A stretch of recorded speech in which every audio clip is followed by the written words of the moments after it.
Alright, let's talk wigglers, and I'll teach you everything I know about wigglers, which I guess is enough. So, what a wiggler is basically a skateboard with roller skate trucks. I built this one, and you've probably seen this in other videos. So these are short grip roller skate trucks I got on Amazon, and yeah, this is just a classic, really long one. I've also built this one recently that you probably remember seeing, and I've skated this a couple times. This one I took penny board trucks and put short grip hangers on it, and so that's another route to do wigglers. And really, the idea came from Neil Blender. He created polarizer skateboards through his company Heated Wheel, and it's just a throwback to the early 1960s, early 70s boards that had the roller skate trucks, and they're all about flow and everything flow, because you're not doing ollies and kickflips and crazy stuff like that on these. It's just skating around and having fun. I call them wigglers. It's kind of coined by Pete's Pigs on Instagram, and part of that is because as you wiggle back and forth, similar to a surf skate, you can actually gain speed.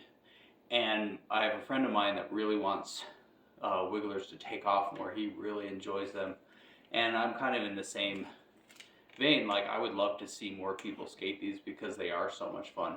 And I mean, speaking of company, whatever business things, I've thought about selling these, and I mean, let me know if you guys would be interested. Like, I think it would be cool if people sent me old boards that they enjoyed, and then I could cut them up in a wiggler for them. You know, that sort of thing. I don't know, just an idea. But that's something I've thought about doing and putting these out there. So let me show you the whole process of drawing out a skateboard and getting, you know, a deck like, say, one of these into a wiggler shape. Hopefully you can see this well enough. What I first do is set out these perimeter lines, and so this is kind of the size of the wiggler that I want to make. So this one is about 24 inches. I have it at 24 and a half. So when you build it, the concave will shorten the whole thing by just a little bit. For regular boards, it's about a ½ inch. So if I cut it out on a flat piece of paper like this, since it curves upwards, you lose a little bit of length. So I always add just a tiny bit to one of the ends. You know, set the parameters. So this will be 6 inches by about 24. And that's kind of where I start. From there, I do want to set the truck holes. So for these, I kind of base it on other boards. For instance, I want to do this. So I always set the back first and just kind of see, like, how much of a tail do I really want. For this one, I do kind of want more tail. So let's go about that far and kind of line that up. I can feel the hole here, so turn that the right direction. So this I got from War Rocket, but it's just kind of it's a sticker, but I use it over and over.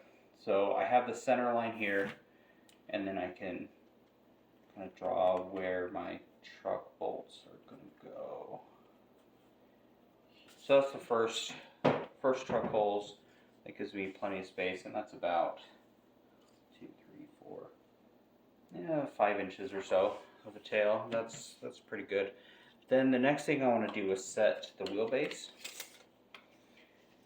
Oh, what sort of wheelbase do I want for this one?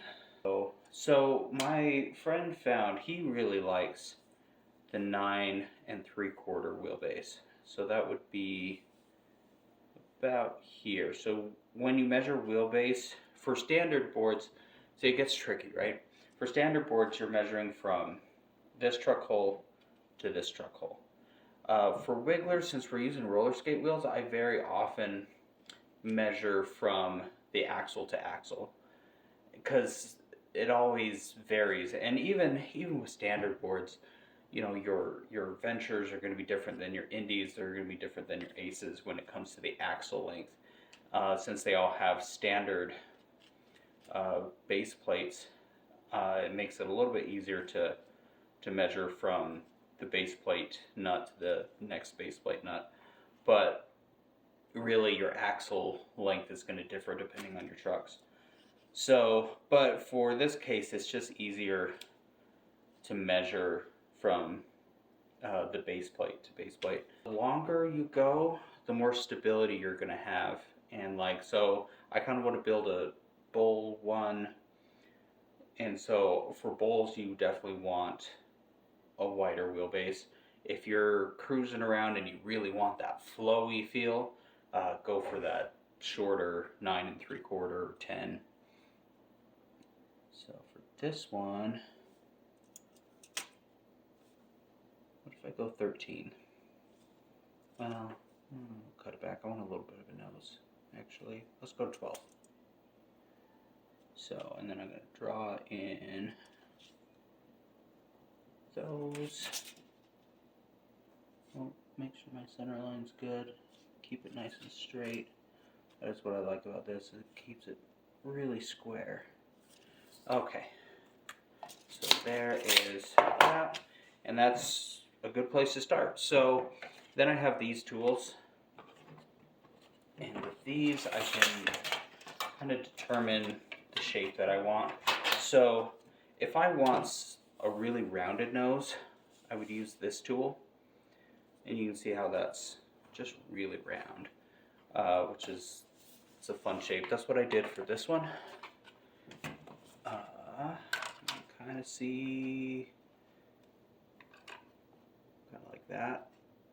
So I got that nice round shape on that board. For more of a pintail, which is kind of where, whoa, that's falling, where I want to go with this one. I think I want something more along these lines. If I can pick up my stuff, you can kind of see, hopefully, how that fits the shape of the pintail here. So, and I am kind of feeling more of a pintail this time. So, let's, if I want a sharp nose, just go right up to the center and carve it that way, but I think I don't want to go too sharp. And it really is just kind of what you feel like. There's no right or wrong way to do it, really. It's, you know, not to get all Bob Ross on it, but that's what it is.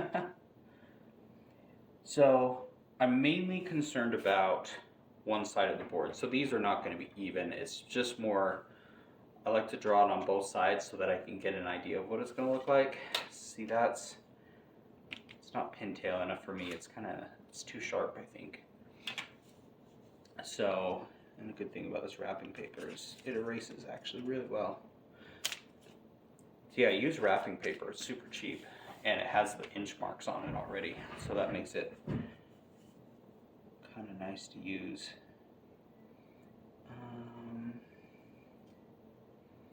Let's go here.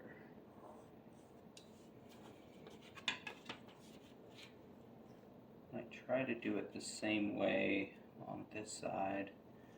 It's not always right, but like I said, we're going to cut it in half. That's a lot better. I'm liking that a little more. A little bit of a rounder pintail. There we go. And then some of these longer ones, I'll use these to get the edges. So I kind of want to bring that edge out from here.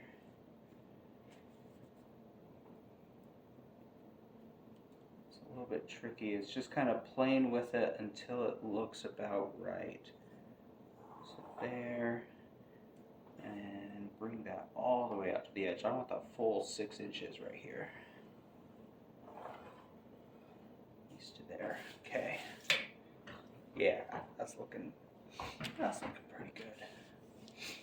What do I want to do with the tail? So there's so many options with tails and noses, and that's part of the fun of it. Like I could do the Hosoi sort of hammerhead nose. I could do the rounded nose, the pintail nose, and then when you get to the tail, you got swallowtails, you got the stinger tails, you got, and there's so many options: rounded, squared. I could do the Tony Alva dagger tail. That'd be interesting. Yeah, let's see, what do I want to do with the tail? And it is kind of just connecting the dots, really. I kind of want to do that diamond tail. Maybe the diamond tail. Those are kind of fun. Do I want to keep it square? I like the, oh, let's see. So with the diamond tail, hopefully you can see all of it. What I would do is just take this and draw a line right there, so the tail is just a little bit more pointed, but it's a sharper point. So like a pintail is gonna round off, or even the rounder tail might round off a little bit more, but the diamond, it kind of rounds off and then it points. So it's kind of fun. I think if I do it, it should be a little bit sharper. Maybe like that. I don't know. I'm kind of liking the square tail look on this. The diamond tail works a little bit better if the tail's a little thinner, because then you get that point to it. This, so far, I have it kind of wide, but I do kind of want it wide. So, I'm just gonna kind of round it off a little bit here, so that it's not square. I could make it square, but I kind of like it to round in a little bit, but then have that sharp square on the edge. So, that's pretty good. I don't know, I'm kind of happy with it. Let's roll with it. I can say it just feels very Bob Ross. It's just like, yeah, that's where my tail lives, and that's where my nose lives. Yeah. But, well, work this out. So now you fold it in half, because you want both sides to be perfectly even.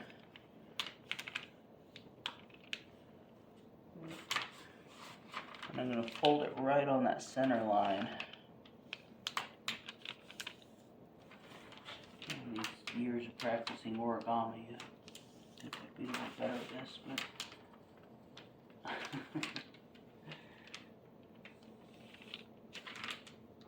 there we go, almost there. That's pretty good. Okay. Now, cut out a shape. I'm just going to take it and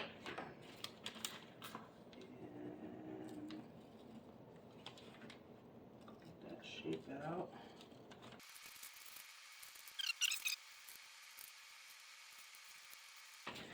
Alright, unfold. That's a nice shape. Yeah, kind of pintail, I like the square edge of that. Reminds me of the old Hobie boards.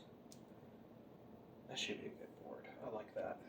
Okay, so from here, now we take this. We're going to put it here. We want to get it as centered as possible, but we'll go to the next step. So I goofed a little bit with this part because I didn't hit record.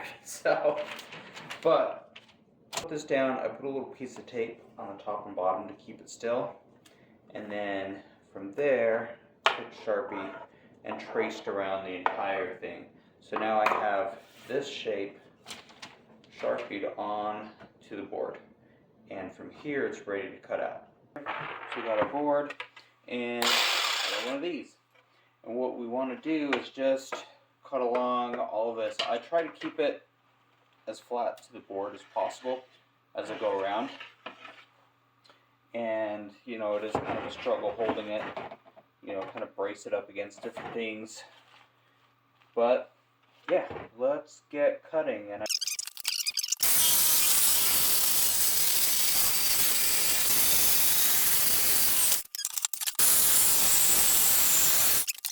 Alright, now we have the start of a wiggler.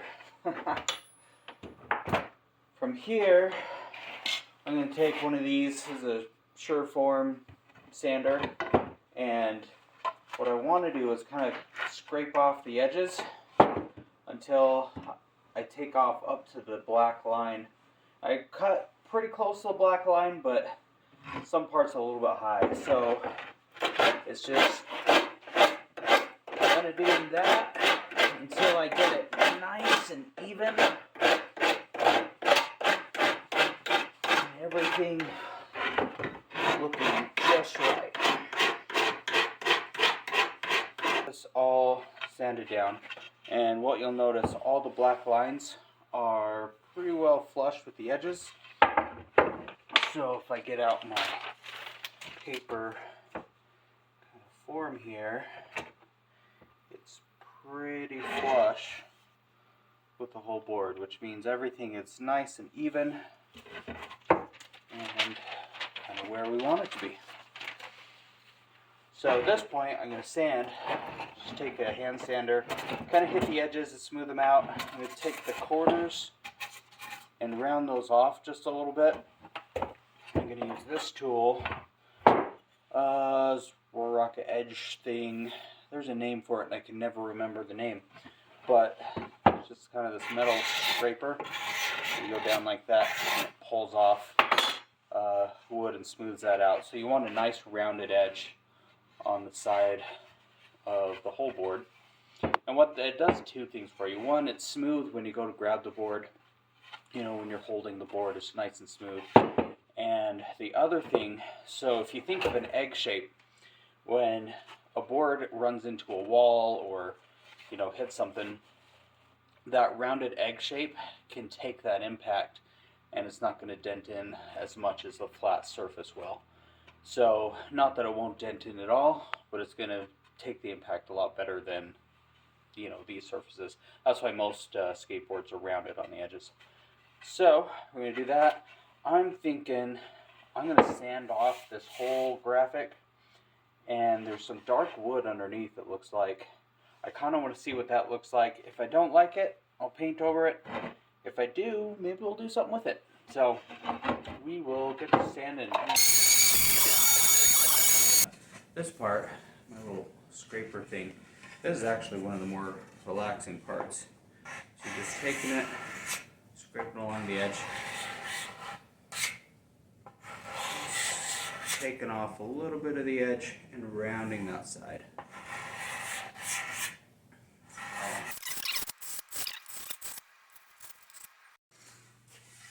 Alright, got the edges nice and rounded. I can tell from the video, I think. So, what do I do about the paint?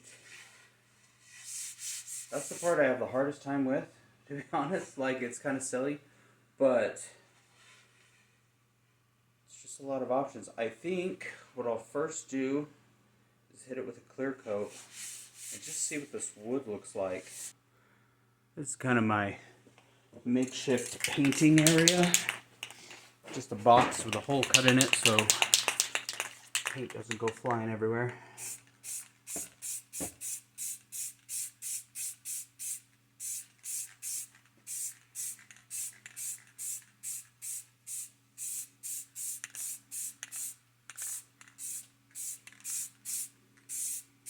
Alright.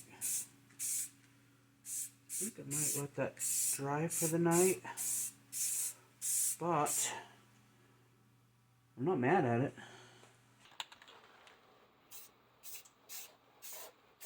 I'm not entirely sure everything I'm doing just yet.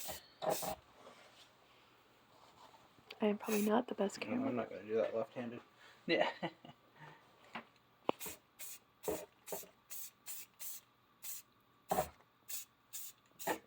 Control. Alrighty. So, I'm debating putting more color in, but I'm not sure what or how yet. What do you think about that? We're going to go for it. If I don't like it, I always cover it up after it dries. So, we're just going to hit it a little bit here, a little bit there maybe. A little there. Yeah, we'll see what that looks like. I like that cheesy aesthetic, kind of the wall art surfboard. I know it's super lame, so I thought I would change it up a little bit and made a skull turtle. So we'll see how this turns out. I learned this technique from watching Salva do art on Instagram. He puts a lot of weights and things on the stencil, kind of weigh it down. Hi, Dad. Hi, Paige Bug. What are you doing? Painting Painting what? stuff. Are you painting your stencil?